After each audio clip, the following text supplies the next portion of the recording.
Vamos a recordar un poco por dónde andábamos con esto de funciones de varias variables. En particular, a nosotros nos interesan, porque vamos a hacer todo el análisis a partir de eso, funciones de dos variables, ¿sí? Esto que nosotros hacemos para dos variables se puede generalizar para más variables, pero no lo vamos a hacer en este curso. La idea es pensar una función que tiene dos variables independientes, x e y, son variables independientes. Y eso me va a dar una variable que le llamamos z habitualmente, que es la variable dependiente, ¿no? En este caso. La función f es una función que va desde un conjunto de R2 en R, es decir, que me da un número real. El dominio de esa función se calcula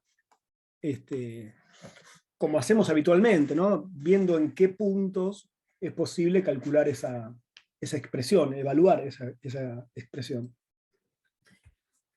Y esto, claro, es un conjunto, esto, por eso lo pongo así, este símbolo es de contenido, ¿sí? Es un conjunto de R2, es decir, que el dominio de la función se puede dibujar en el plano. También dijimos algo acerca de la gráfica de la función, que es un subconjunto de R3, ¿sí? Que está definido así. Son todos las ternas, digamos, x, y el valor que toma la función en x, y, con x, y, un punto del dominio de la función. Y lo que vimos, pero rápido, otra vez el otro día, es que la gráfica de esta función es una superficie. ¿Qué quiere decir esto? Tenemos que como ampliar un poco nuestra mirada, mi perspectiva, digo, y imaginar que estas tres líneas que acabo de dibujar, en realidad es un volumen, ¿no? O sea, si bien lo dibujamos en una hoja, hay que recordar que el conjunto, que es dominio de la función, es un conjunto del plano, que uno podría mirarlo. Si va a graficar solamente el dominio, podría mirarlo ahí, y que para cada punto de ese dominio, al evaluar la función, obtengo un valor en z. Así. Y así, si hago con todos los puntos, en definitiva, se puede observar una gráfica en tres dimensiones, ¿no? Como un pañuelo, por ejemplo, no sé, en el aire, así. Y a eso le llamamos superficie. Esto es una superficie en R3, que es gráfica de una función de dos variables. Me gustaría hacer este recorrido, que es más que nada un repaso de lo que vimos al final de la clase pasada, en el apunte, ¿no? A ver si...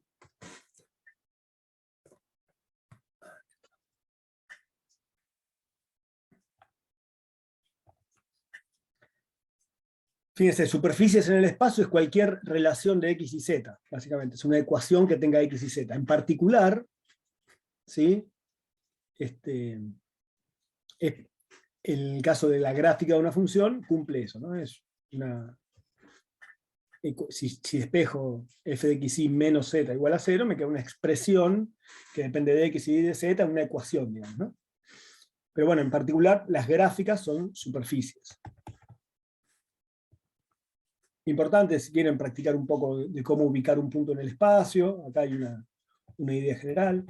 La definición de una función de dos variables, ¿sí? Que es lo que acabamos de charlar recién, donde A es un subconjunto del plano, es decir, de R2.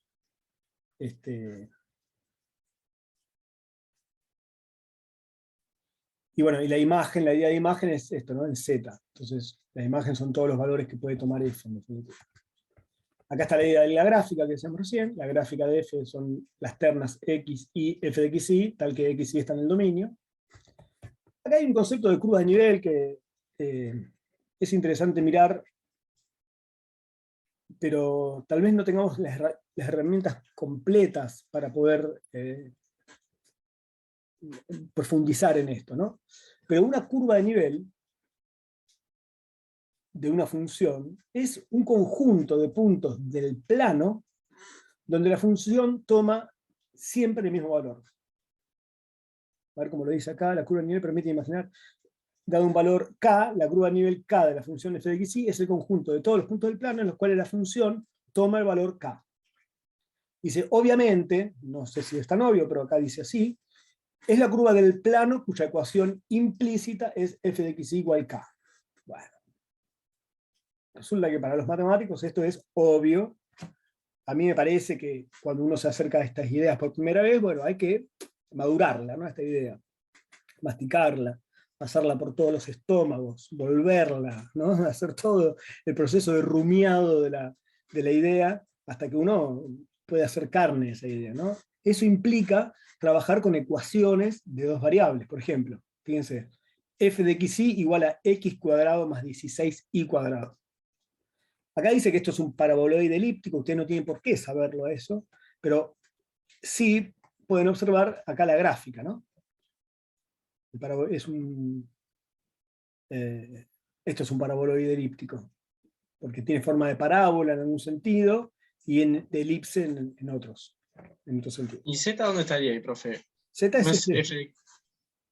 Claro, f de xy, a ver, para que lo comento acá. Ay, ¿por qué no puedo comentar? Bueno, f de xy igual z, es esto, ¿no? Fíjate, el eje z está acá. Para cada punto del dominio,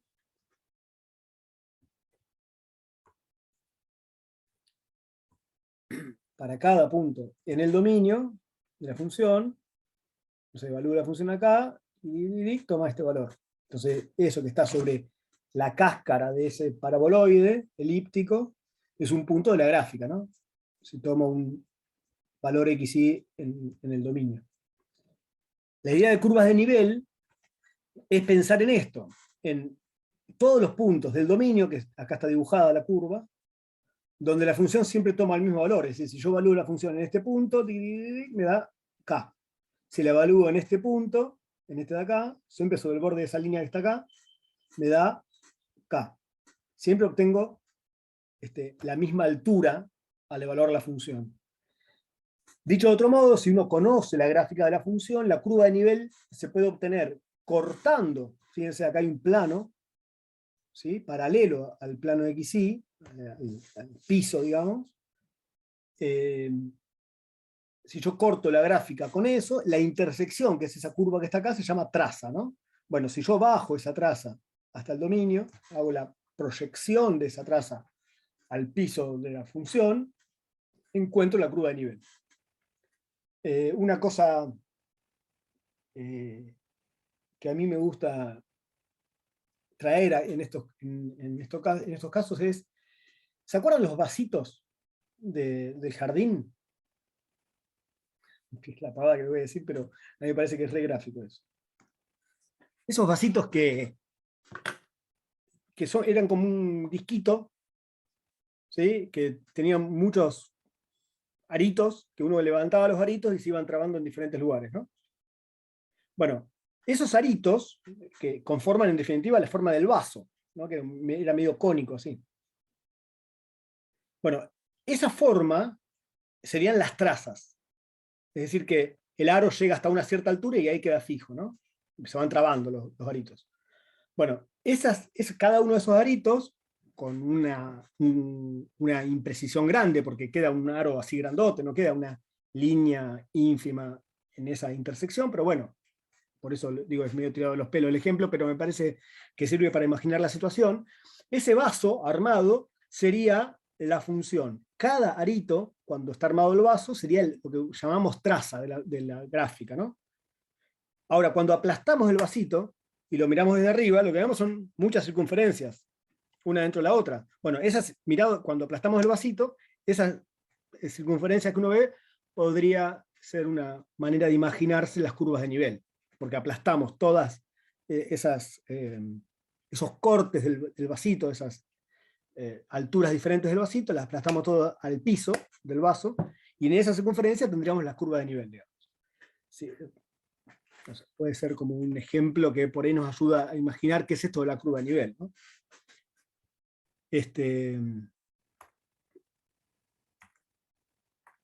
Entonces, fíjense, acá, al cortar, se me genera ese arito del vaso, sería, y al bajarlo acá, me queda la curva de nivel acá en el piso, en el dominio de la función.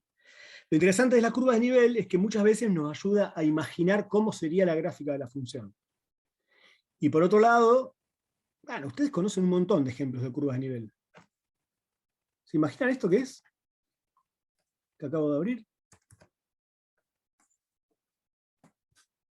¿Se imaginan ese mapa? ¿Tipo la Tierra? Sí, es La un mapa la altura. puede ser de alturas, en este caso es de temperaturas, pero podría ser de alturas también. ¿Sí? Y fíjense que con un mapa de colores uno puede identificar regiones que están a la misma temperatura. ¿No? En esto que parece Europa, ¿no? ¿Qué es esto?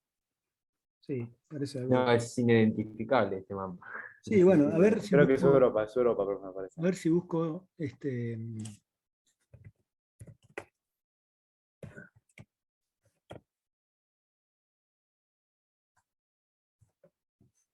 acá está. Así reconocemos a la Argentina. Lo que marca este mapa es que, fíjense, en esta parte, ¿ven esta línea que está acá?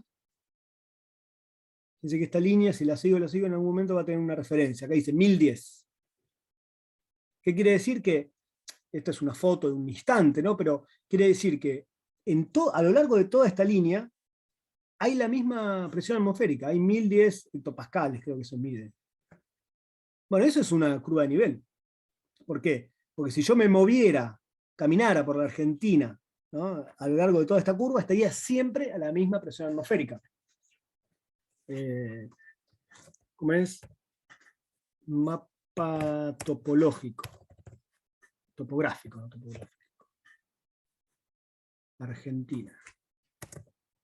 Este probablemente lo conozcan mejor. Estos son anuncios.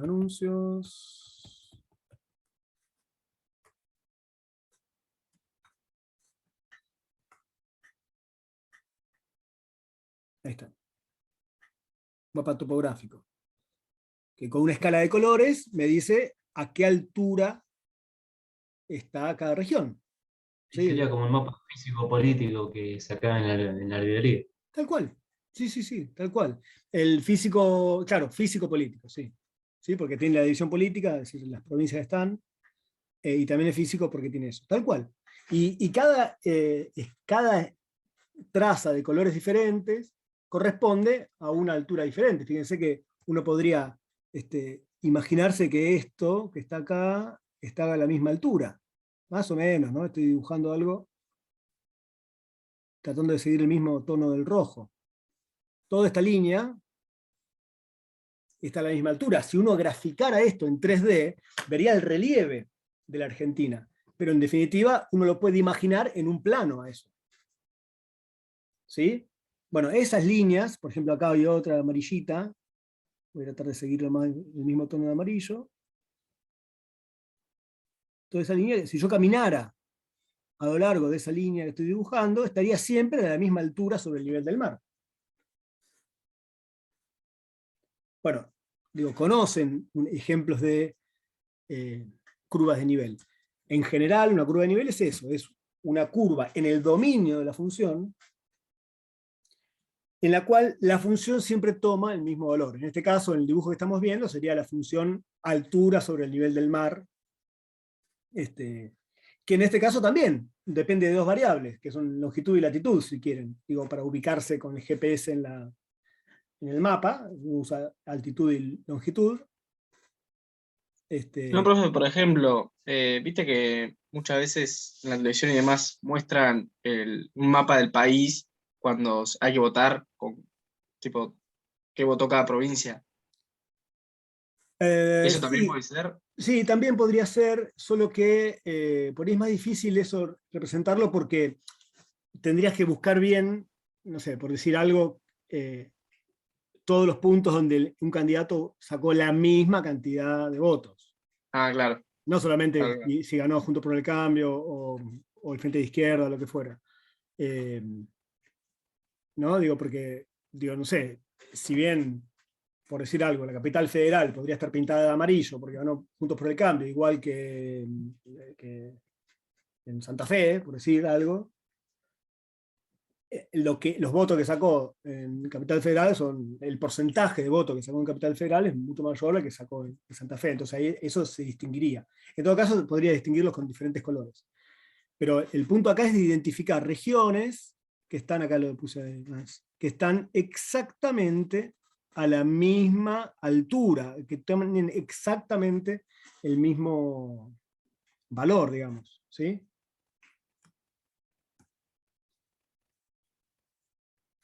Bueno, esa es la idea de curvas de nivel. ¿Sí? Pero fíjense, básicamente son ecuaciones de dos variables que se representan en el plano.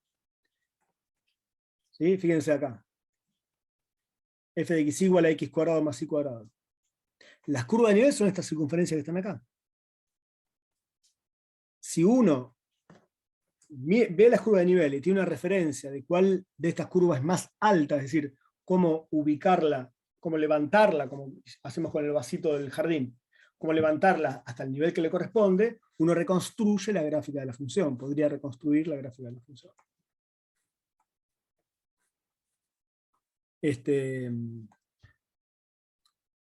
A ver si hay otro ejemplo. Bueno, acá hay un ejemplo con un plano, ¿no? Las curvas de nivel son todas rectas acá.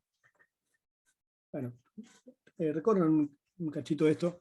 Esta es una referencia que vamos a dar para entender esta cuestión. Las curvas de nivel son puntos del dominio de la función donde la función siempre toma el mismo valor.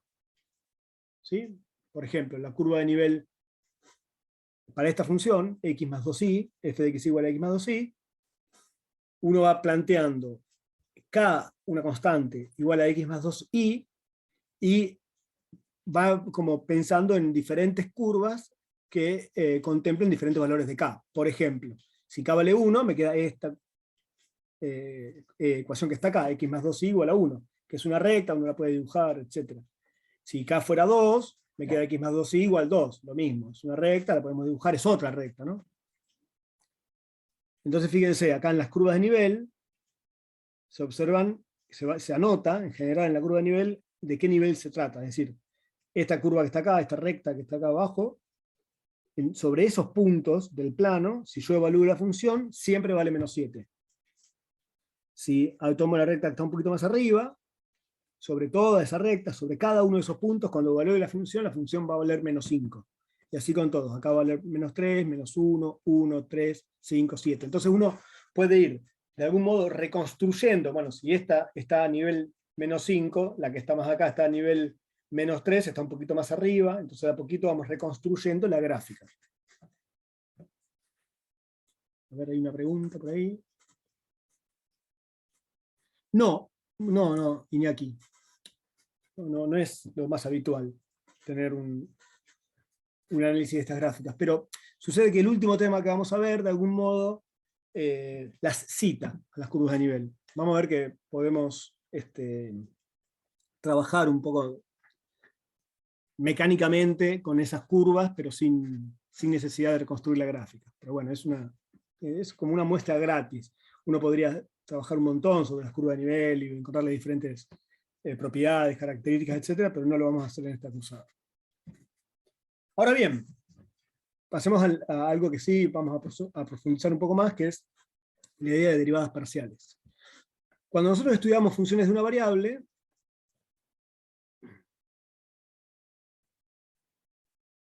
pensamos en una función y igual a f de x, y pensamos la derivada como razón de cambio. Lo voy a poner así. Razón de cambio de f respecto de x, ¿no? esta idea de razón tiene que ver con un cociente, ¿no? Razón como sinónimo de cociente. Porque precisamente cuando estudiamos la derivada, estudiamos que f' de x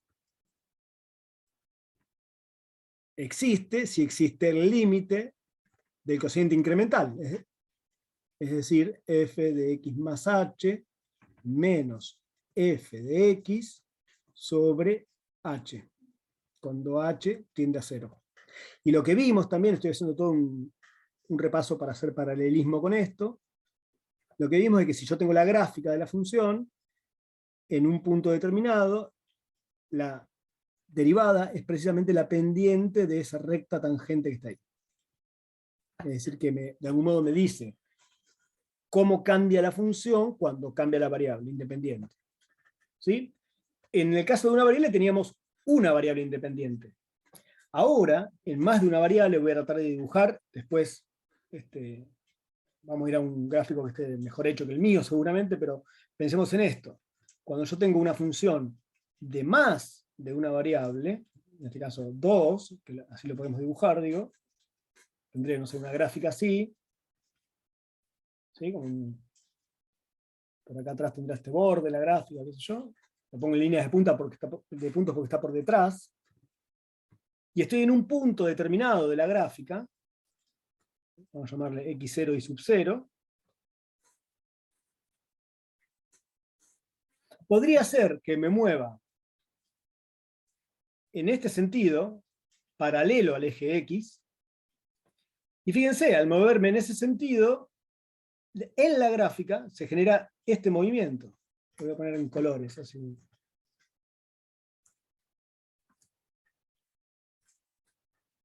Si me muevo así, digo, estoy en este punto x0 y 0.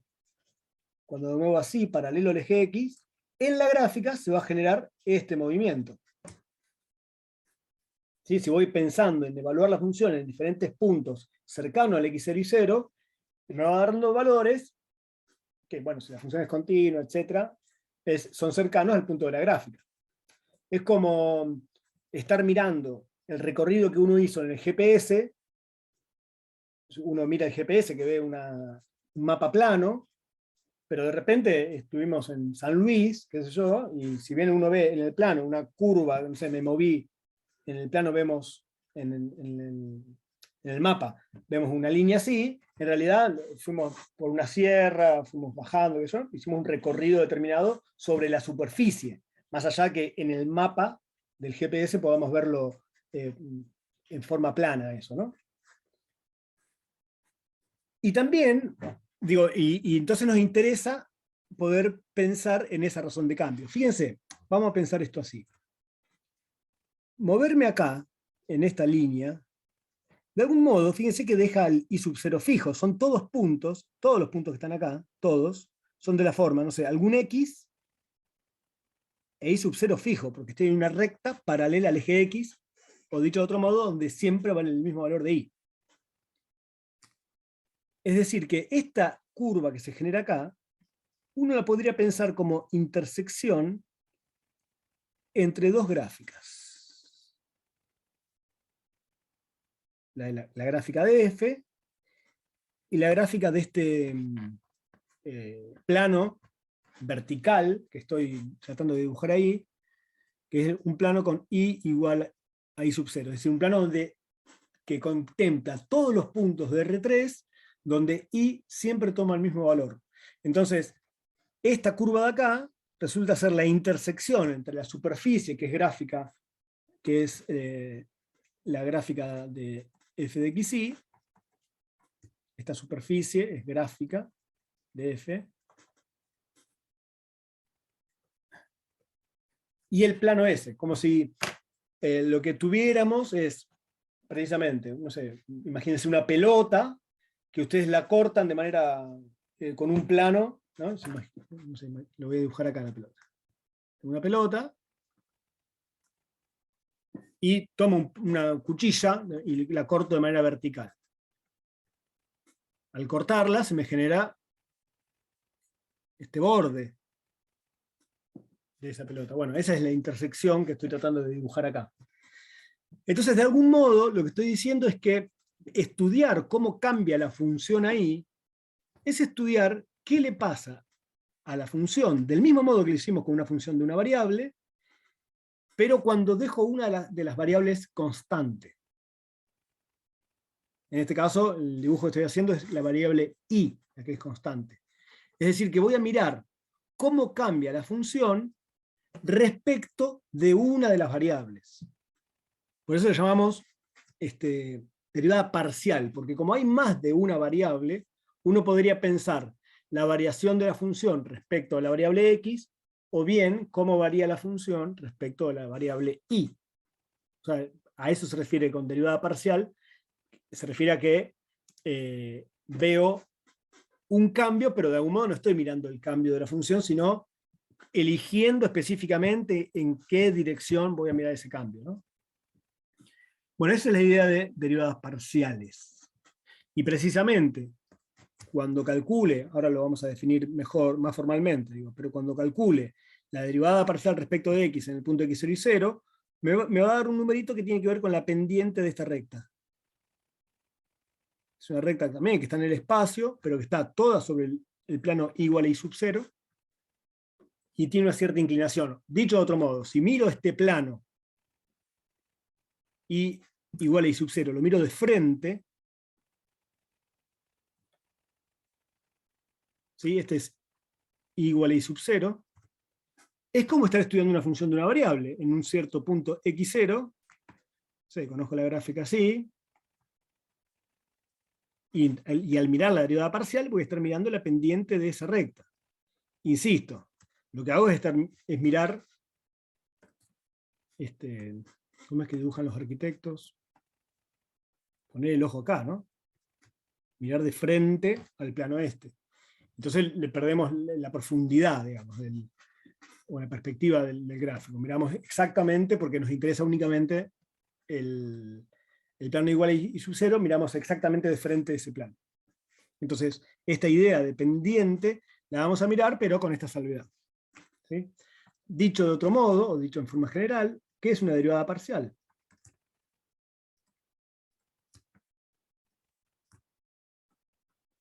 Bueno, estudian la razón de cambio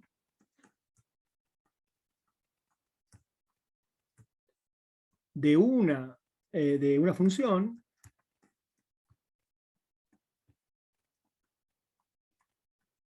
cuando una variable se mantiene constante. Es decir, ¿cómo vamos a estudiar la razón de cambio? Del mismo modo que lo estudiábamos antes, en una variable. Es decir, un límite de un cociente incremental. Cuando h tiende a 0, de la función, que ahora es una función de dos variables, atención, y recuerden cómo definíamos la derivada. Era la función en el punto incrementado menos la función en el punto sin incrementar. Veíamos la variación de f acá arriba. Bueno, ahora vamos a hacer lo mismo, pero con que varíe únicamente, por ejemplo, la primera variable. Entonces dejo la segunda variable fija. Y eso lo voy a escribir como, bueno, voy a incrementar únicamente la primera de las variables. Entonces, de algún modo estoy mirando acá cómo cambia la función cuando una variable se mantiene fija y la otra le estudio la razón de cambio, un incremento. ¿Sí? Si este límite... Profe, Sí. y si quisiéramos dejar fija x, sería x0, y0 más h. Sí, tal cual. Esto, si este límite existe, ¿no? Si este límite existe, es lo que llamamos derivada parcial de f respecto de x. Y fíjense que usamos, ¿se acuerdan de esta notación de df a dx?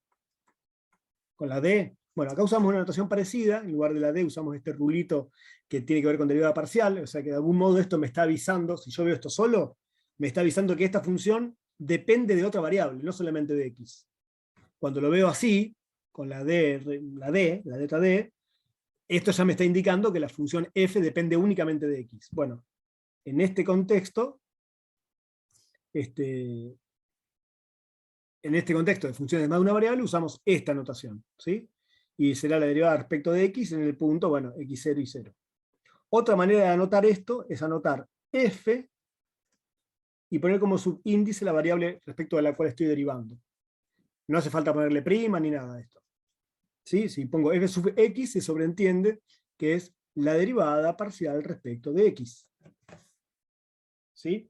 Análogamente, como decía Tomás, se puede estudiar el límite, ahora cuando la que varía es la otra variable, y la variable x se mantiene fija. Bueno, si ese límite existe, a esto le llamamos derivada parcial de f respecto de y, en el punto x0 y sub 0, o f sub i, en el punto x0 y sub 0. ¿Sí? Las dos notaciones son válidas, digamos.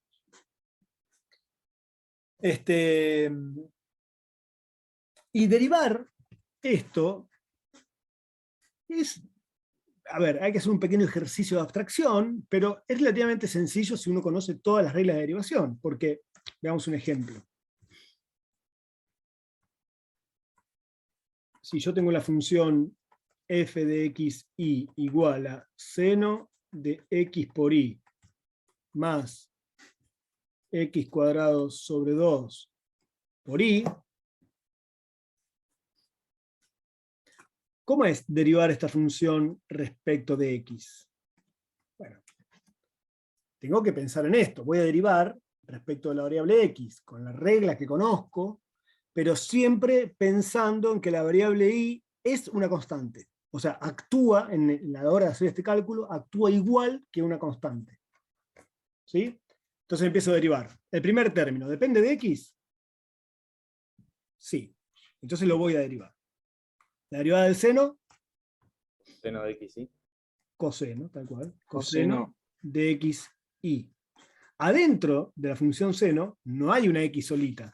Hay toda una expresión que depende de x y de y, con lo cual tengo que aplicar regla de la cadena. O sea que voy a multiplicar por la derivada respecto de x siempre del producto x por y. ¿Cuánto da eso? 1i. Claro, y, tal cual. Es como cuando derivaban, 3x. ¿Sí? El 3 no hacía nada. Bueno, acá la i es como una constante, tal cual. Y sigo. Más. ¿El segundo término depende de x? Sí, depende de x. ¿Cómo derivo eso? X, ¿y? X por y, tal cual. Derivo x, la y es una constante, no la toco. Derivo x, me queda 2x sobre 2, se cancela, etc. Tal cual. La derivada respecto de y, de esta función, es similar, en algún sentido. Es el coseno de x por y por la derivada ahora respecto de y de la función x por y. Es decir, que me da Y prima. x. X.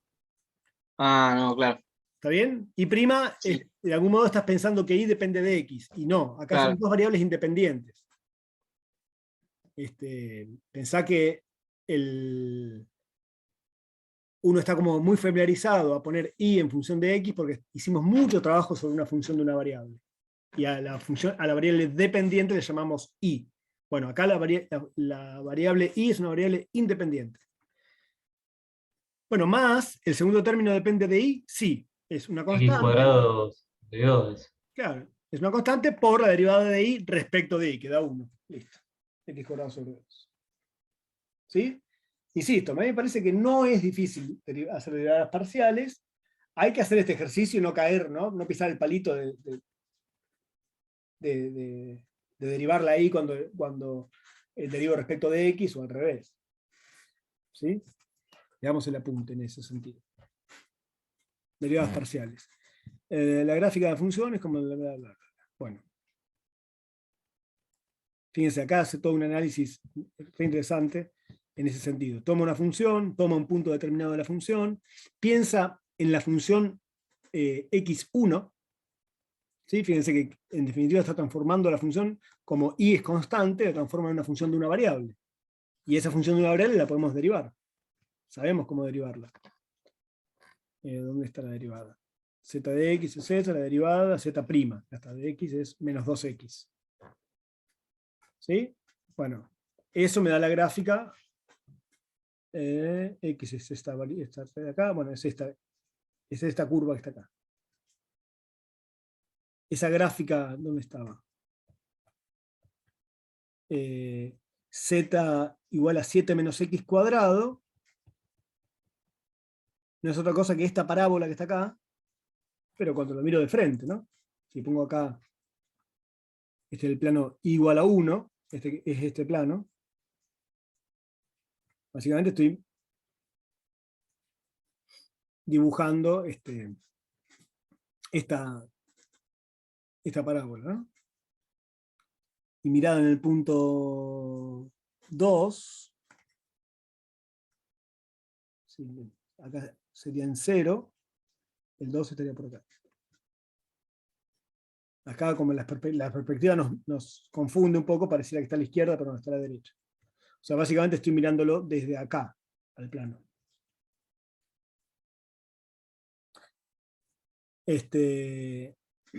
Y ahí derivar respecto de x implica pensar ahí constante, y entonces me queda una función que depende únicamente de x, de algún modo, porque estoy pensando que y es constante, y derivo como sé derivar. Algo similar acá.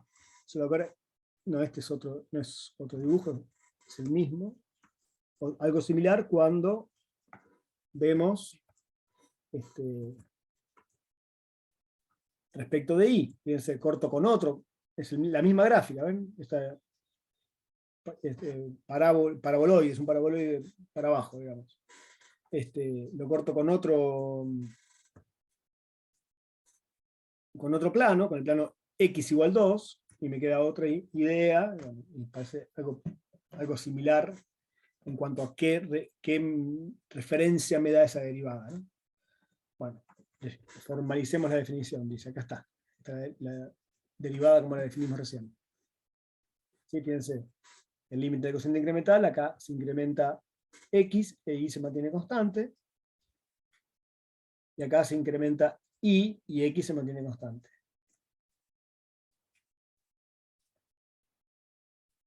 Bueno, interpretación gráfica, a ver si lo podemos dibujar, podemos ver acá en algún gráfico, no.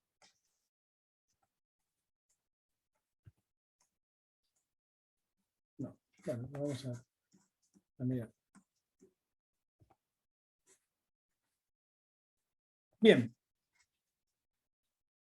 Bueno, la interpretación gráfica es la explicación de lo que charlábamos recién, ¿no?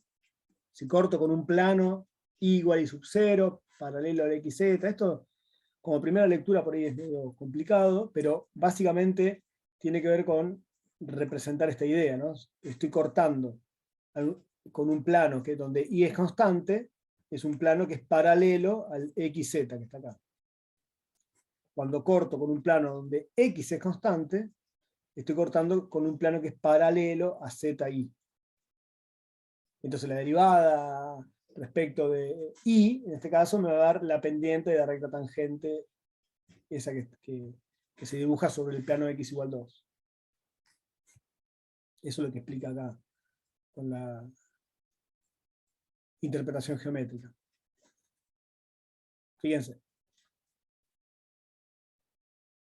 Aplicar las derivadas en el punto 2,1 de tal función, ¿no? La función es esta.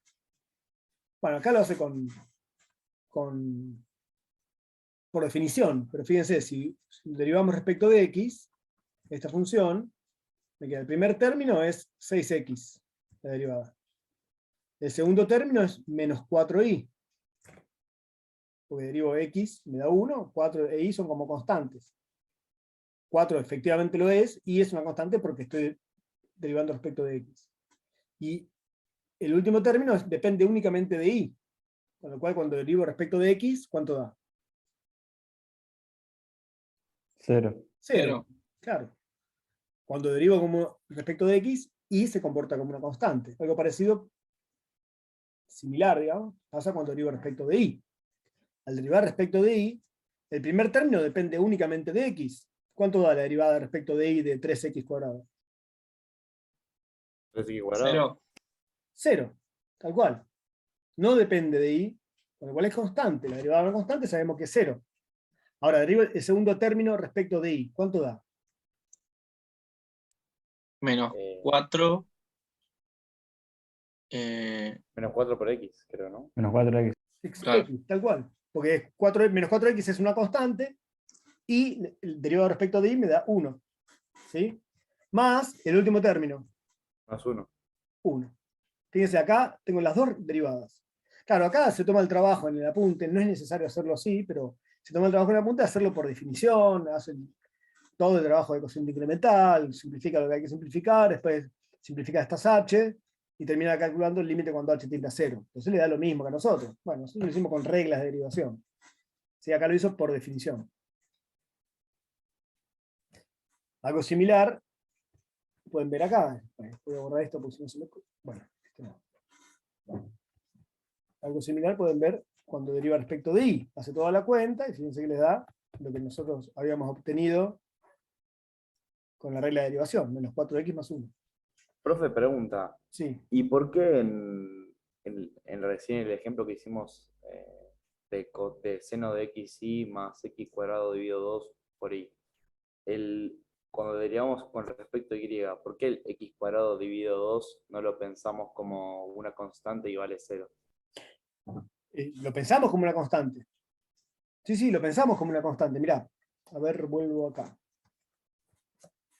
Derivar esto respecto de y. Claro, porque tenía y. Claro, Exactamente, tenía una y. claro. Si en ese caso no hubiese estado la y, sí Da tenemos 0, sí, cero, sí. ¿no? Si hay un término que depende únicamente de x y lo derivo respecto de y, ese término da 0. La derivada da 0, sí.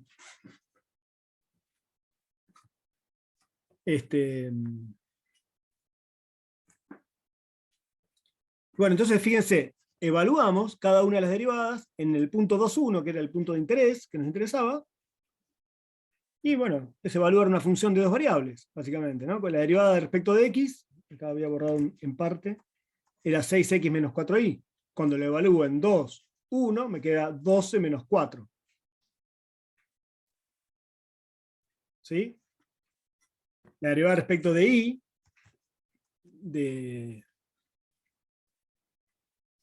me quedó menos 4x más 1. Cuando lo evalúo en 2, 1, me queda menos 8 más 1, me da menos 7.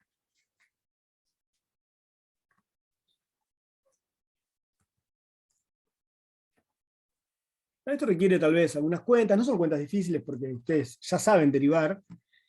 Lo difícil es eso, pensar, cada vez que voy a derivar respecto a una variable, pensar que la otra, o sea, tener muy presente eso, que la otra, al derivar, actúa del mismo modo que conocemos que actúan las constantes a la hora de derivar.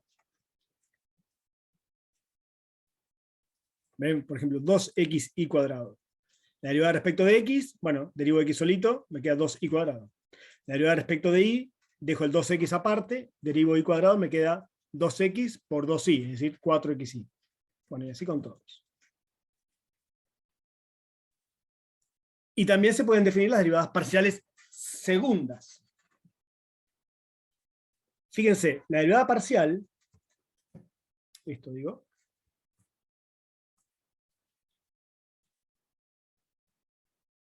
respecto de x, y la derivada parcial respecto de y, son funciones de dos variables.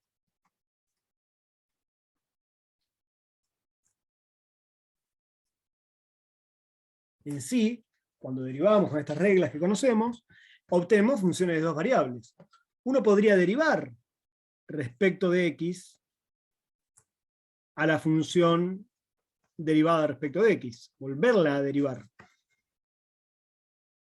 Y obtengo, bueno, lo voy a escribir así no mezclo notaciones, lo voy a escribir así como derivada de f respecto de x. ¿Y qué obtengo? Bueno, obtendré, fíjense cómo se anota, derivada segunda de f respecto de x dos veces.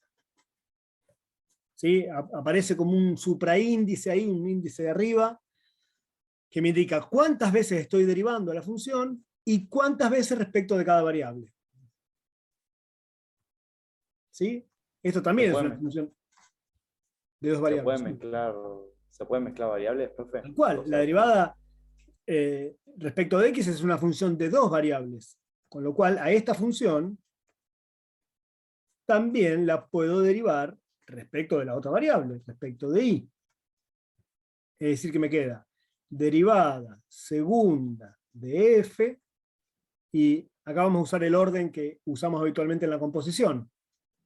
Lo que quiero decir es que lo voy a leer de derecha a izquierda, respecto de x y después respecto de y. También lo podemos anotar así. La derivada segunda es f sub xx, derivada segunda de x respecto de dos veces. Como tiene subíndice la variable x, se sobreentiende que es una derivada segunda porque tiene dos subíndices. Y se Profe, sobreentiende que es las dos veces respecto de x porque es el mismo subíndice. Sí. en la de abajo, en la y y en la x, ¿no iría al cuadrado tampoco? ¿O No, no? porque fíjate, acá estoy diciendo que hago la derivada segunda, y acá noto que primero derivé respecto de x, después derivé respecto de y. Y en la de arriba, ¿qué pusiste? Es como poner Cuando- respecto de x, ¿no? Ah, claro. En lugar de poner respecto de x, poner dos veces esto, pongo respecto de x dos veces. Claro, listo, ¿Sí? gracias. Y también anotamos la derivada así, respecto de x, después respecto de y, de xy. Esta derivada de segunda respecto de x, respecto de y, es lo que se llama derivada cruzada, ¿no? Porque derivo primero respecto de una variable y después respecto de la otra. Y es importante el modo en que lo anotamos. A ver, voy a ver si coincidimos con la anotación de la punta, si no nos volvemos locos. Pero será de Dios. La nota al revés, que yo. Bueno, usemos esta anotación, así usan esta. Ahora tenemos dos puntos de vista distintos.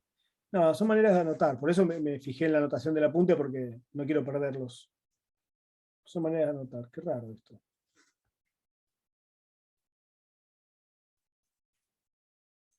Sí.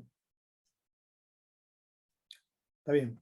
Lo voy a corregir yo, porque esto es así. Según el apunte, es así. ¿Sí? ¿Qué quiere decir esto? Derivo primero respecto de x, después respecto de y. Primero este, y después este paso. Que acá fíjense que se lee al revés, por eso se lee al revés, no, digo, de derecha a izquierda, como cuando leemos la composición, ¿no? Nada. No se preocupen mucho en el orden este, porque vamos a ver que no nos preocupa, para el tipo de casos que vamos a ver nosotros, no nos preocupa demasiado. Después vamos a ver por qué. Y asimismo, puedo tomar la derivada respecto de y derivarla de vuelta respecto de x, y voy a obtener la derivada primero respecto de y, después respecto de x, de xy. Y a esta misma derivada respecto de y, de la función f, la puedo volver a derivar respecto de y. Voy a obtener la derivada segunda respecto de y dos veces. ¿Sí? ¿Qué quiere decir esto? Que una función de dos variables tiene dos derivadas parciales y tiene 4 derivadas segundas. Tendrá 8 derivadas terceras, 16 derivadas cuartas, etcétera, ¿no? No nos volvamos locos, solamente vamos a usar derivadas segundas. Así que,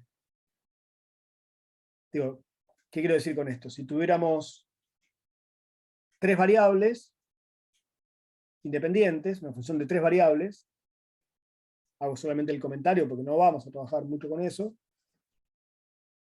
Si fuera una función de 3 variables, tiene 3 derivadas parciales, respecto de x, respecto de y y respecto de z, supongamos que le llamamos a la tercera variable independiente. ¿Y cuántas derivadas segundas? Y bueno, hay 3 por cada uno, o sea que va a tener 9 derivadas segundas. Insisto, no nos volvamos locos con estos comentarios que hago al margen, porque nosotros vamos a trabajar fundamentalmente con funciones de 2 variables. ¿Sí? Lo que estás haciendo es, cada vez que vos derivás segunda, tercera, cuarta, achicando cada vez más el grado de la función, ¿no? O si es una seno o coseno, seguís derivando, Claro, ¿no? sí, es probable. Si es una función polinómica, sí. El tema es que cuando derivas respecto de x, bajás supongamos que sea polinómica, ¿no? Bajás el grado en x, pero en y no. Y cuando derivas respecto de y, bajás el grado en y, pero en x no. Pero sí, está buena la observación que haces.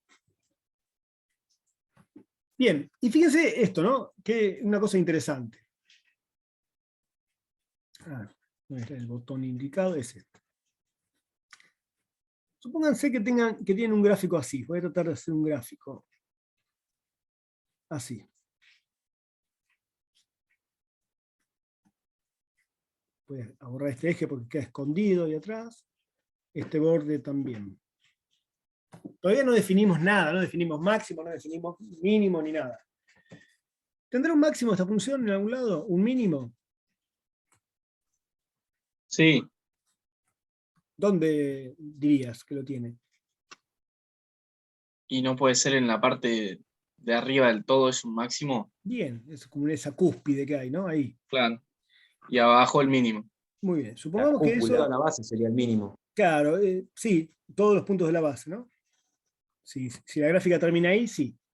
Pero lo que quiero notar de esto es que en este punto x0 y 0, la función toma un cierto valor, x0, f de x0 y 0. ¿Y por qué decimos que es un máximo?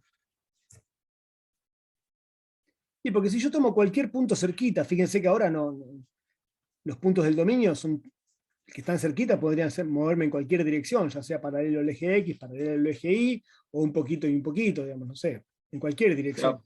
Puede ser, profe, que vos ves por izquierda que crece y por derecha, digamos, decrece. O sea, Claro, el tema es que acá no hay izquierda y derecha. Porque en el dominio, o sea, está bien lo que decís porque uno de algún modo se apoya en un paralelismo de lo que conocemos en una variable. Pero en el dominio, no es que yo me puedo mover solamente a izquierda y a derecha, o así, sino que puedo moverme en cualquier lugar, para cualquier lugar. No hay un derecha y una izquierda acá. Es decir, si yo esto lo dibujara, si dibujo el dominio de frente, el XY, ¿no? El plano X, Y, el X0 y 0, los puntos que están cerca de X0 y 0, los encuentro a la derecha, a la izquierda, para arriba, para abajo, en diagonal para allá, en diagonal para allá, ¿no? Hay como infinitas direcciones en las cuales me puedo mover a puntos que son cercanos al X0 y 0. Entonces vamos a tener que refinar un poquito esa definición de máximo y mínimo, hablando un poco de entornos.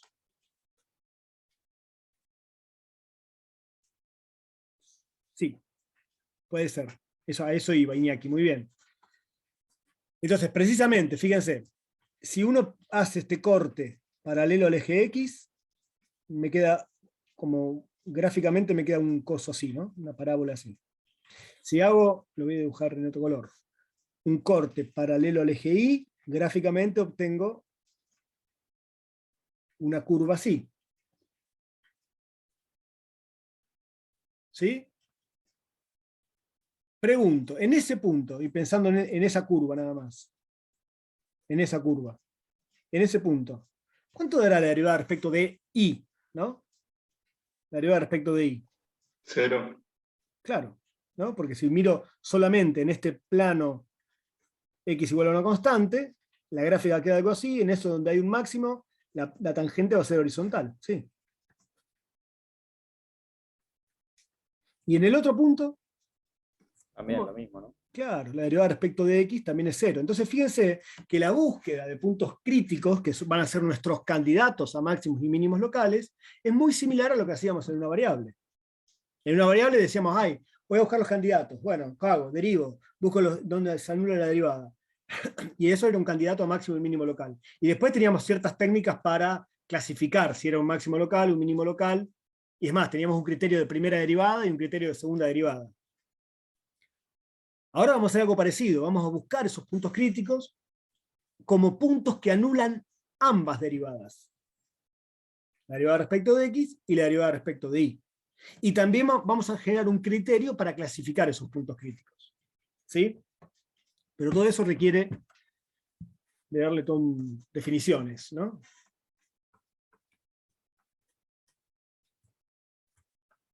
y mínimos locales. Bueno, la definición tiene que ver con esto. Dada f de A en R, decimos que alcanza un máximo local en un punto x0 y 0 de A si f evaluada en x0 y 0 es mayor o igual que f de x y para todo x y perteneciente, vamos a llamarle a así, ¿cómo lo anoto esto? A un U, donde U es un entorno de el punto x0 y 0. ¿Sí? ¿Se acuerdan que decíamos que hay un máximo local si ese valor de la función le gana a todos los que están cerquita? Bueno, a eso me refiero con un entorno. Hay un conjunto que contiene el punto x0 y 0, donde si elijo cualquier otro punto que no sea el x0 y 0, el valor de la función va a ser menor. O igual, podría ser. Tómense el trabajo de escribir la misma definición para mínimo, cambiándole esta desigualdad, ¿no? Es decir, que decimos que alcanza un mínimo local en x0 y 0, si f de x0 y 0 es menor o igual que f de xy para todo xy en el entorno del punto x0 y 0.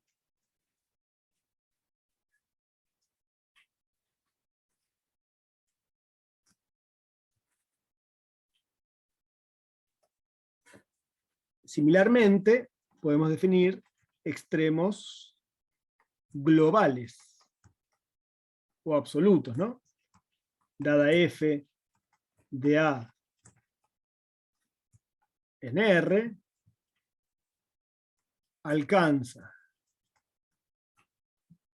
máximo global en un punto x0 y 0 de A, del dominio de f, si el valor de la función evaluada en el punto x0 y 0 es mayor o igual que f de xy, ahora comparándolo con todos los puntos del dominio de la función, ya no en un entorno. No es que le gana a los que están cerquita, le gana a cualquier punto que yo quiera plantear del dominio, ¿no? Compararlo con cualquier punto del dominio. Algo similar para un mínimo global. En lugar de ser mayor o igual, va a ser menor o igual. Es decir, las definiciones de extremos locales y extremos globales son análogas a las definiciones que conocemos para funciones de una variable.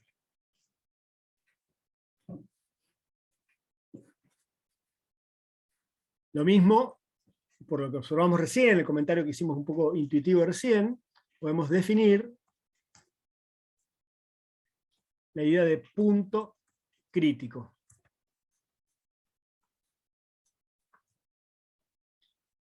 Diremos entonces que x0 y 0 en A, en el dominio de F,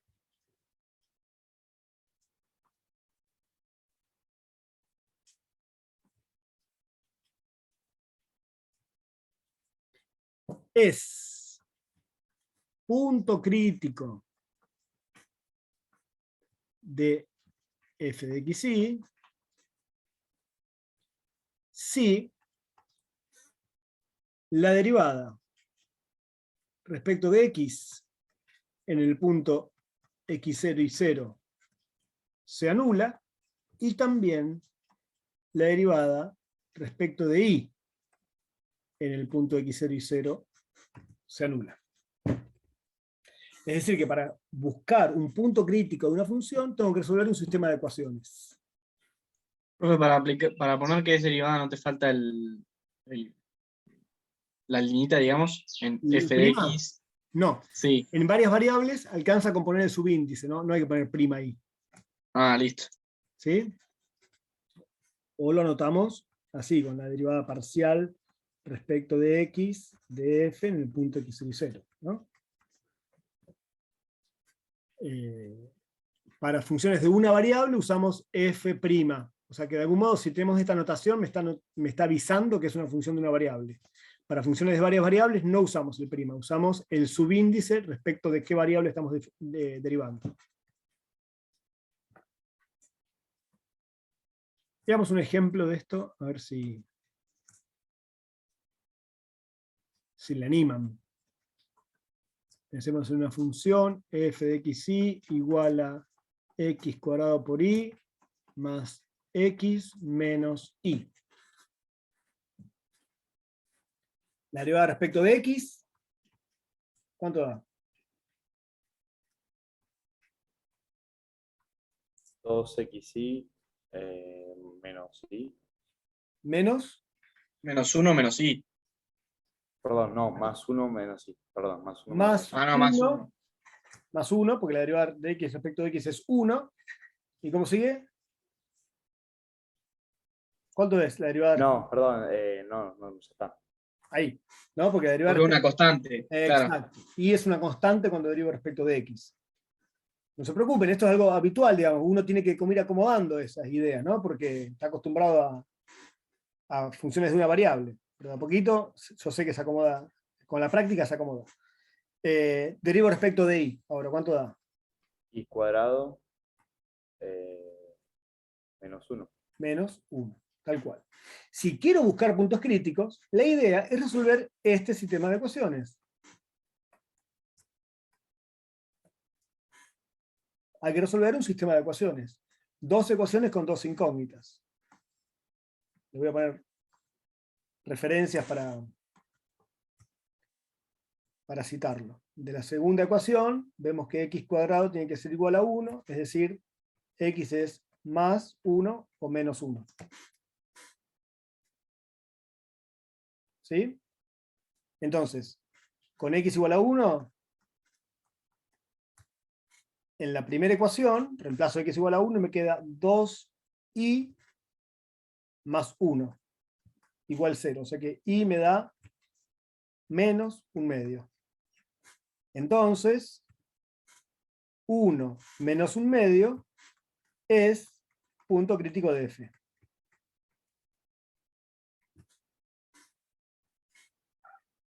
Y ahora hago lo mismo para x igual a menos 1. Con x igual a menos 1, en la primera ecuación me queda menos 2y más 1 igual a 0. Despejando me queda y igual a 1/2. Entonces, menos 1, 1/2 es punto crítico de la función f de xy. ¿Qué acabo de detectar ahí? Acabo de detectar dos puntos del dominio de la función donde las derivadas parciales son 0, es decir que podría ser, no es seguro, pero que podría ser que haya un chichoncito justo a la cúspide del chichoncito ahí. ¿No? Podría ser que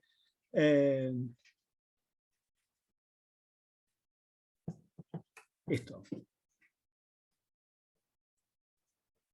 Voy a dibujar primero en el dominio, ¿no? X, Y. Tengo el punto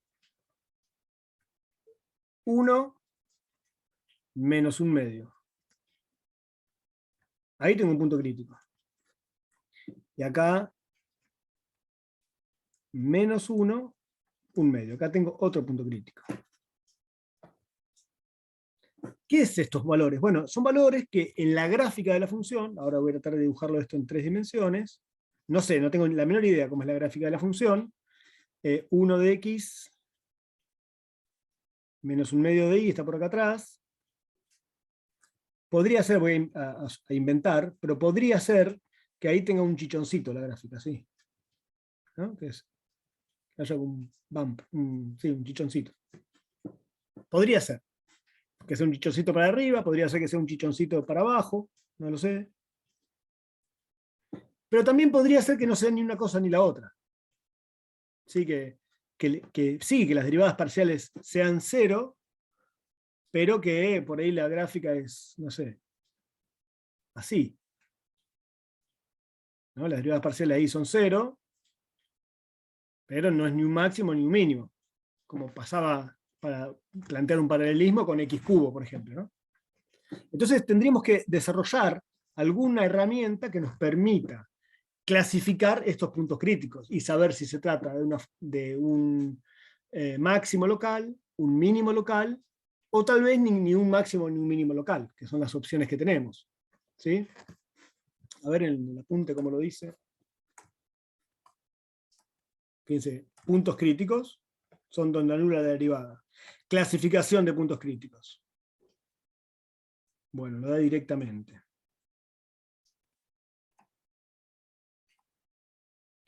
Dado que tenemos un punto crítico, pensé que iba a hacer alguna discusión previa. Quería yo ver un dibujito, acá. Estos dibujitos quería ver. Fíjense, acá tengo un mínimo, ahí, en ese punto de ahí, las derivadas parciales van a ser 0. Acá tengo un máximo. Y acá, que esto se parece a una papa Pringles, ¿sí? También Dia Descoint, tienen las mismas papas. O si quieren, que es el nombre que recibe habitualmente, se parece a una silla de montar. ¿No? ¿Se imaginan la silla de montar acá? Me gusta pensarlo más como una papa. Bueno. Donde P sería el mínimo, ¿no? Bueno, es que ese es el tema. A ver, fíjense. Acá tengo el caballo. ¿No? Está bien para dibujar, profe. ¿Eh? Sí, soy un crack, por eso me dedico a la matemática. Digo, ¿no? ¿Se imaginan la silla de montar? Fíjense, si están en este punto P, acá, y uno mira el lomo del caballo, pareciera que es un mínimo eso, ¿no? Claro, es relativo, no es. Claro, el tema es que si vuelvo a mirar de otra forma, Ahora, si miramos las piernas del jinete, ¿no? Porque acá estaría el jinete, claro, ese sería el mínimo. sería así, parece un máximo. Bueno, esta situación es la que precisamente no es ni un máximo ni un mínimo. Sería la situación análoga a la función x cubo en una variable. Donde sí, acá hay un punto crítico, pero no hay ni un máximo ni un mínimo. Lo que pasa es que, bueno, acá está en 3 dimensiones. A lo largo del lomo del caballo parece un mínimo, a lo largo de las piernas del jinete parece un máximo. Bueno, efectivamente no hay ni un máximo ni un mínimo. ¿Por qué? Y porque hay en este puntito, que es donde se sienta el jinete, hay puntos muy cercanos que son más grandes, y también hay puntos muy cercanos que son más chicos. O sea que no es que ni le gana a todos, ni pierde contra todos, digamos, ¿no? No es ni un máximo, ni un mínimo. Por eso a este punto se le llama punto de ensilladura. Lo estoy diciendo antes que lo que está en el apunte, pero porque a esta gráfica, a la papa Pringles, se le llama silla de montar en la matemática. Entonces, cuando aparece algo así, como pasaba con x cubo en una variable, le llamamos punto de ensilladura. Lamento que voy a tener que borrar el caballo porque ahora cuando mueva la hoja se me van todos los... No, profe. Lamento mucho. Profe, entonces, Sacado... el punto de ensilladura se da en un punto crítico que no es ni un máximo ni un mínimo. Tal cual. Que no es ni máximo ni mínimo. Tal cual. Y bueno. ¿Cómo sabemos eso, profe? Bueno, y acá está. Acá está el truco. ¿Se acuerdan que teníamos un criterio de la primera derivada y de la segunda derivada en una variable? Bueno, nosotros vamos a definir para dos variables solamente un criterio que involucra a las segundas derivadas. ¿Sí? Hay que construir una función así. Esta función. Lo voy a escribir yo. O sea, se llama criterio de segundas derivadas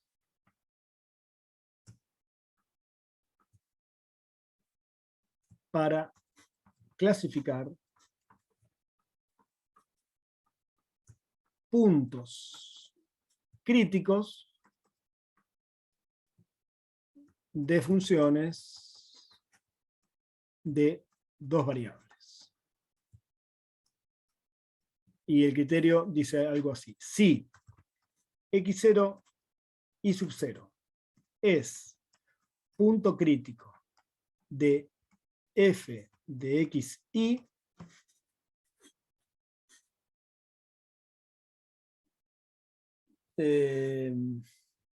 y consideramos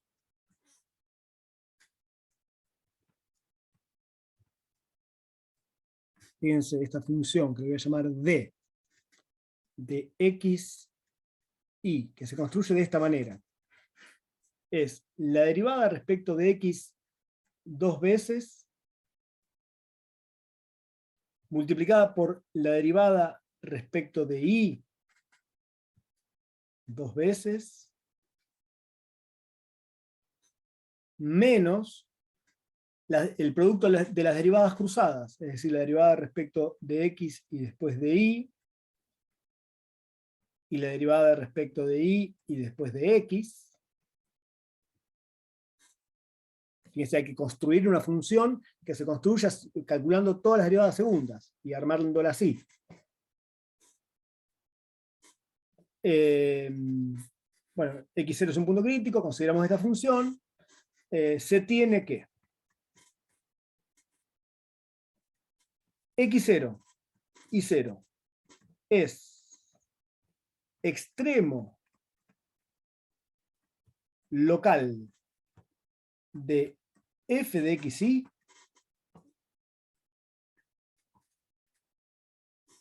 si la función esa d evaluada en x0 y 0 es positiva.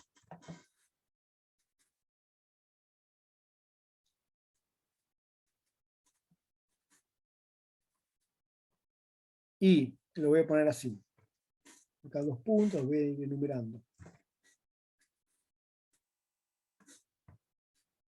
Además,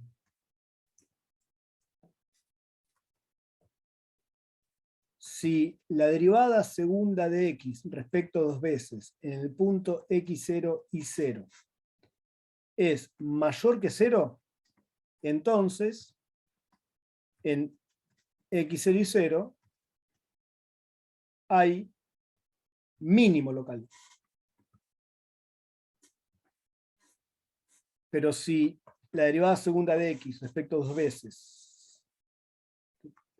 x dos veces, en el punto x0 y 0 es negativa, entonces en el punto x0 y 0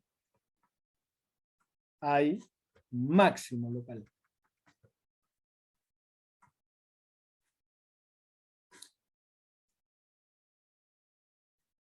Y por otro lado, x0 y 0 es punto de ensilladura, ¿sí? Es decir, no es ni máximo ni mínimo, de f de xy.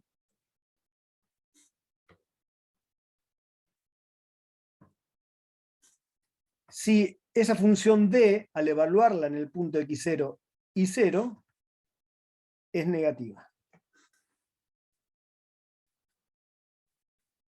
Es decir, ¿cómo procedemos? Buscamos los puntos críticos, armamos esta función d y evaluamos la función en los puntos críticos. Si esa función d en el punto crítico da positiva, sé que hay un extremo local. Y en particular, si miro la derivada segunda respecto de x dos veces, puedo distinguir si se trata de un mínimo local o un máximo local. En cambio, si esa función d evaluada en el punto x0 y 0 es negativa, ahí en x0 y 0 no hay ni máximo ni mínimo. Es un punto de ensilladura, ¿sí? Un punto silla también se llama. ¿Qué nos está faltando acá?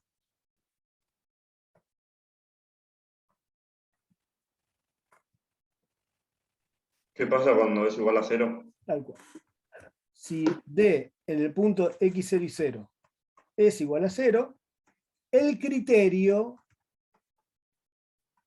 no brinda información.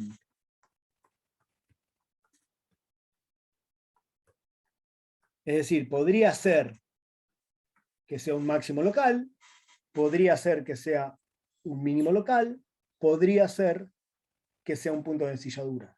digamos que este criterio tiene un gris ahí, ¿no? Igual que el criterio de la segunda derivada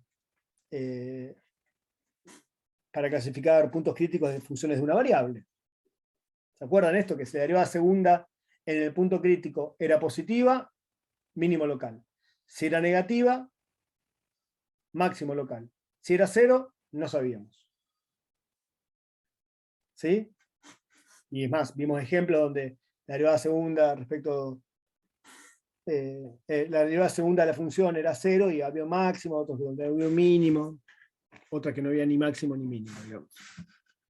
Sí, esta es una generalización de ese mismo criterio, pero para más de una variable. Para dos variables en particular. Veamos en nuestro ejemplo. Habíamos encontrado dos puntos críticos.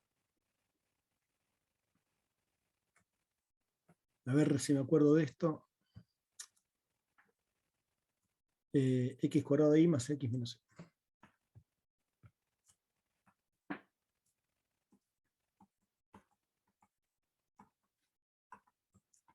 Clasifique puntos críticos de f de xy igual a x cuadrado y más x menos y. Antes habíamos hecho la cuenta y habíamos encontrado dos puntos críticos. Vamos a llamar punto crítico 1, el 1 menos 1 medio. Punto crítico 2, el menos 1, 1 medio.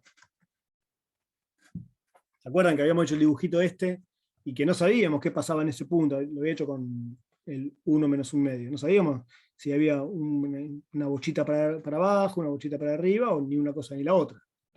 Bueno, veremos si esto nos da alguna información. Tenemos que construir la función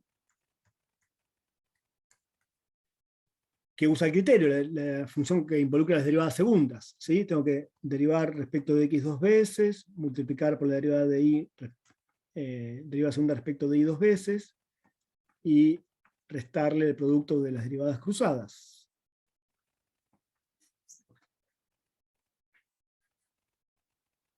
A ver, hagámoslo acá aparte.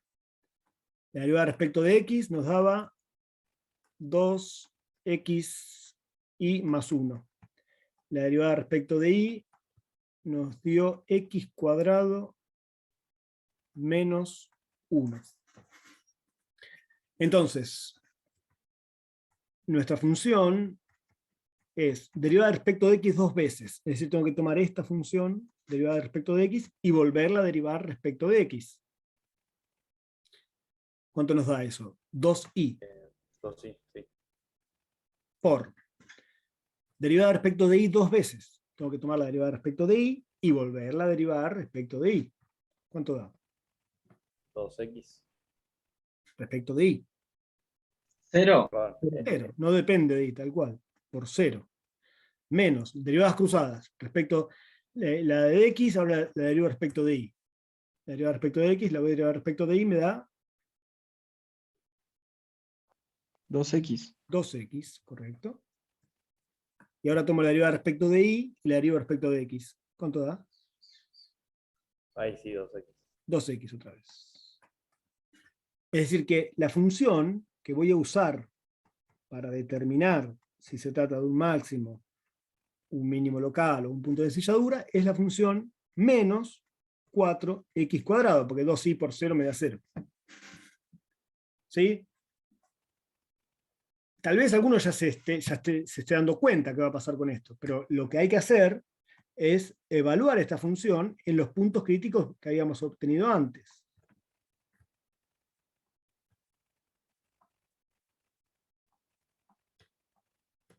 Es decir, evaluar esto en 1 menos 1 medio. Bueno, resulta que esta expresión depende solamente de x, entonces me queda menos 4 por 1 al cuadrado, que es menos 4. Y lo mismo acá, menos 4 por menos 1 al cuadrado, que también es menos 4. ¿Qué sucede entonces? En ambos puntos, esta función d me dio negativa.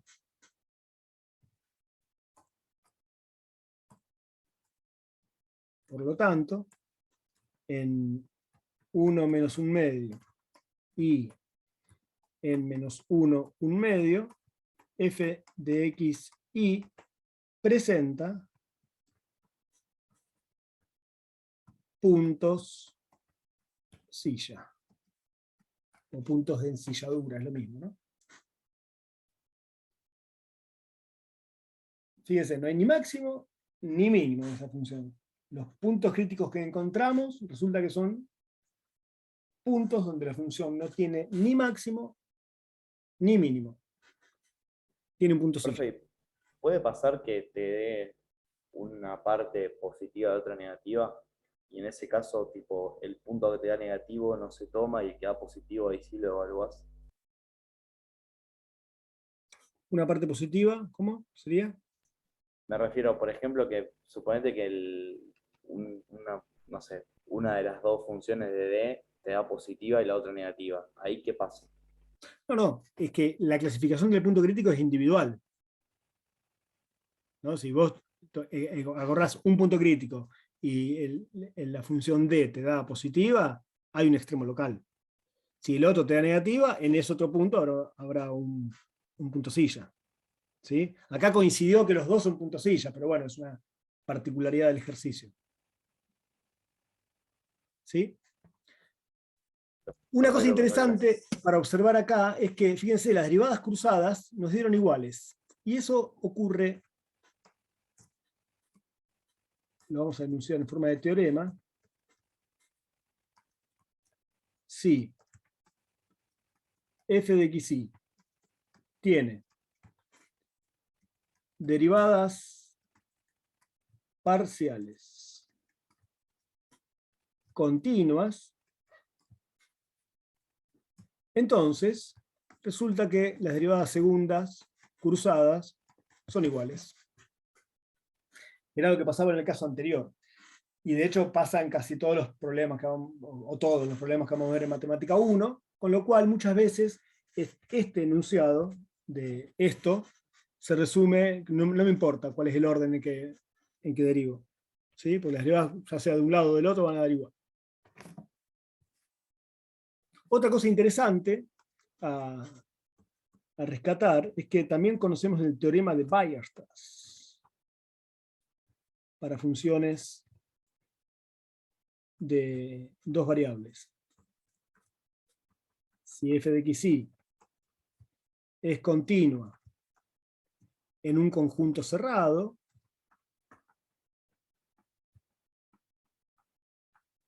y acotado, entonces f de xy alcanza máximo y mínimo absoluto en ese conjunto. ¿Sí? ¿Se acuerdan del teorema de Weierstrass de una variable era que continua en un intervalo cerrado alcanza máximo y mínimo absoluto? Bueno, acá es parecido, solo que ahora tengo que hablar de cerrado y acotado, es decir, conjuntos del plano que tienen su borde. Vamos a dibujar esto, fíjense. Este es un conjunto cerrado y acotado. Son todos los puntos de adentro, incluyendo el borde. Algo así no es cerrado, porque hay puntos que están en el borde, o sea, puntos del borde que no están en el conjunto. ¿Sí? Y acotado significa que puedo encerrarlos adentro de una circunferencia, ¿no? Ambos son acotados, pero el de la derecha no es cerrado. Por ejemplo, un conjunto no acotado sería, no sé, considerar todo el primer cuadrante. ¿No? Si yo considero todo el primer cuadrante como un conjunto, no es acotado porque no hay ninguna circunferencia donde yo pueda encerrar a ese conjunto. Digo para decirlo cortito, nomás. Y, claro, ¿cómo busco los máximos y mínimos absolutos en un conjunto cerrado? Bueno, vamos a echarle mano. A ver, lo voy a citar desde acá. Acá está un ejemplo.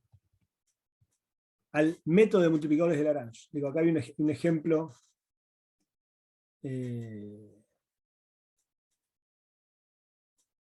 Fíjate, vos consultabas, Tomás. Fíjate, acá en el ejemplo encontró 4 puntos críticos, 3 de ellos, el discriminante, que acá la función d, que acá le llama con un triangulito, es -4, con lo cual son puntos de ensilladura, y en uno de ellos, el discriminante, la función d, es positiva, con lo cual hay un extremo local, y aparte la derivada segunda da positiva también, con lo cual hay un mínimo local. En ese punto hay un mínimo local, en el resto, puntos de ensilladura. Y bueno, y nos queda decir algo acerca de los multiplicadores de Lagrange, que es la herramienta que nos garantiza o nos ayuda a encontrar máximos y mínimos absolutos de una función de 2 variables restringida a una curva cerrada. ¿Sí? ¿Qué quiero decir con esto? Le voy a hacer un dibujito a ver si me sale. Multiplicadores de Lagrange. Esto lo voy a enunciar así rápido, y en todo caso lo retomamos el jueves que viene, así no me como toda la clase con esto y dejo igual algunas consultas como habíamos quedado. Supongamos que tengo una función. Voy a dibujar cualquier cosa, una función, ¿no? Cuya gráfica es algo así, no sé, el borde estará por acá atrás. Y yo quiero saber el máximo y el mínimo de esa función, pero no sobre todo el dominio de la función, sino restringido a un cierto conjunto. Es decir que estoy mirando nada más que este cachito de la función. Me queda solamente esta porción de superficie, ¿no? Solamente restringido a un cierto conjunto. Entonces, a este conjunto de acá. Entonces, ¿qué vamos a hacer? Bueno, vamos a suponer que el borde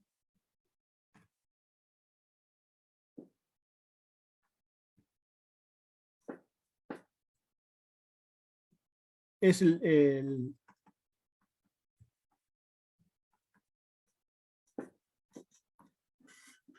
¿no? Si yo miro todo el conjunto, pienso nada más que en el borde.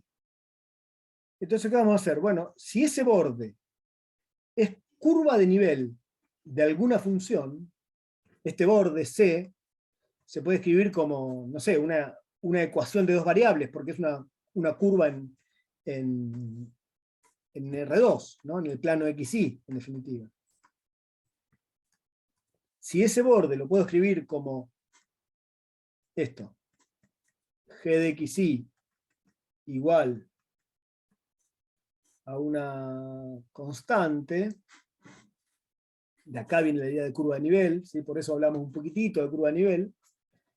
Si yo puedo describir ese borde como la curva de nivel de otra función, tal vez, para determinar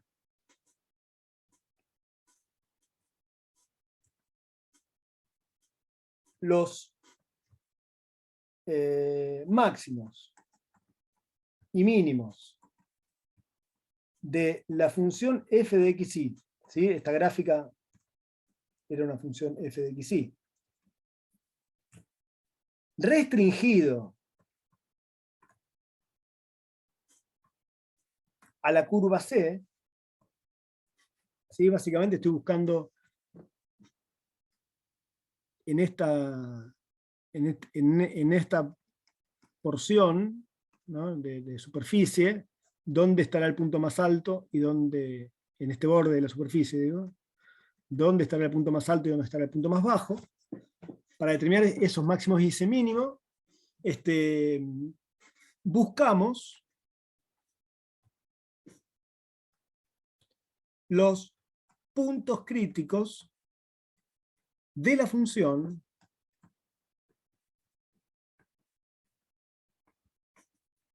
y le voy a llamar f mayúscula, de x y le introduzco una nueva variable, que es lambda. Y esa nueva variable resulta ser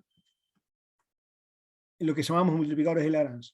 ¿Y cómo se construye esta función? Es la misma función f de xy que conocíamos, menos lambda veces g de xy.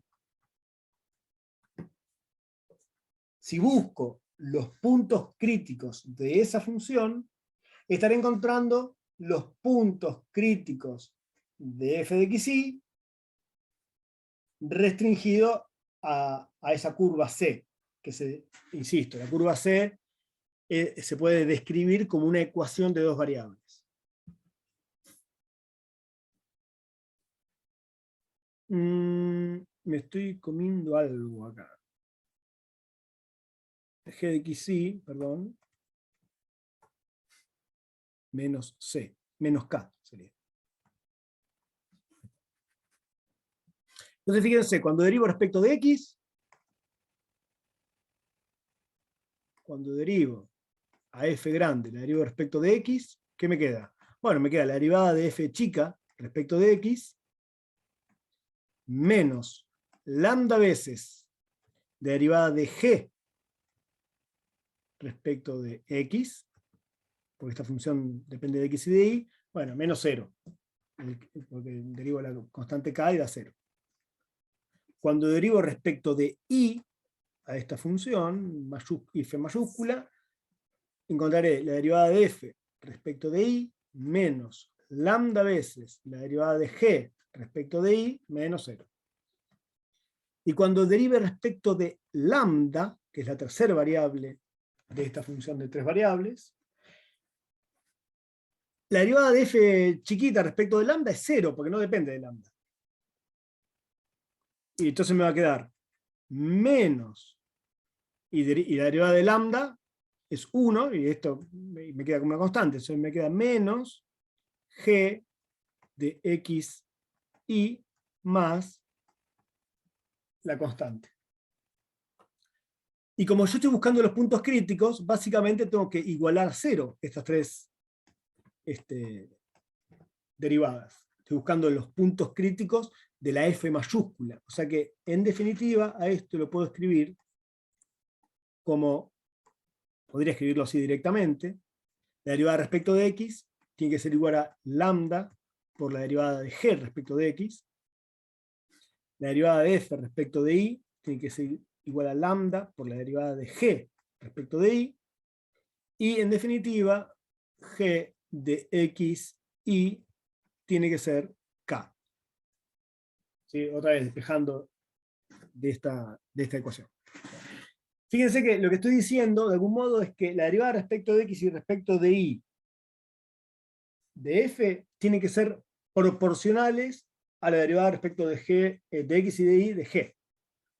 Y aparte, el xy, acá lo estoy diciendo, tiene que estar en la curva C, ¿no? Precisamente tiene que cumplir esta ecuación, eso significa estar en la curva C. ¿Sí?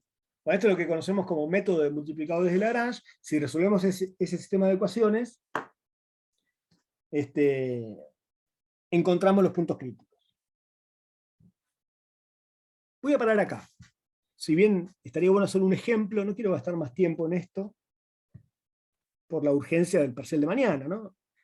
Y con la promesa de que el jueves que viene, cuando retomamos desde acá, volvemos a hablar un poquito de esto de multiplicadores de Lagrange y hacemos varios ejemplos de multiplicadores de Lagrange.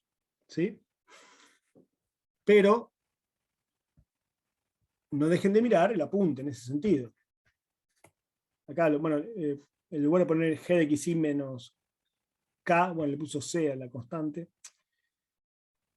puso c menos g de xy, es lo mismo, en definitiva, pero fíjense que busca los puntos críticos de la función L, le llama, ¿está bien? Bueno, acá se contradice, porque el primero le llama F mayúscula, después le llama L. Es lo mismo, ¿no? En definitiva. A veces le llaman L porque tiene que ver con el lagrangiano, la función lagrangiana. Bueno, y acá hay un ejemplo, si lo quieren mirar antes del jueves que viene, genial. Calcula piensa en f de xy, sujeta a esta restricción, fíjense acá, sujeta a x cuadrado menos y cuadrado igual a 12. O sea que x cuadrado menos y cuadrado sería la función g. Sí, esto sería el último tema del teórico práctico. ¿Ven? Les estoy debiendo algún ejemplo, ¿no?